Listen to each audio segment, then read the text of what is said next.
High, আমি পারো। Good morning. আজ সকাল সকাল চলে এলাম। কেন জানো তো? কাল রাতে না একদম ঘুম হয়নি। কেন বলো তো? ওই যে রেজাল্ট। আরে হ্যাঁ হ্যাঁ, ওই ভোটের রেজাল্টের কথাই বলছি। ভোটের রেজাল্ট বলে কথা, তো ঘুম কি আর হয় বলো?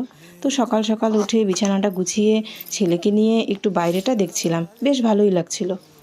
আবার ওইদিকে দেখো, বরবাবুর এক্সাইটমেন্টের শেষই নেই দেখছি। ওইদিকে নিজে থেকেই দেখছি রান্নাঘরে গিয়ে বেশ টিফিন বানিয়ে বেশ মজাদারভাবে টিভিটা দেখবে বলে বসেছে ম্যাগি বানাতে। বানাচ্ছে আর বলছে যে আর তো কয়েকটা মিনিটের অপেক্ষা, টাইমই যেন কাটছে না। তো আমিই বানিয়ে নিচ্ছি ওই জন্য, তাহলে তাড়াতাড়ি টাইমটা অ্যাটলিস্ট কেটে যাবে। তো চলো, এবার আমাদের ম্যাগি বানানো কমপ্লিট।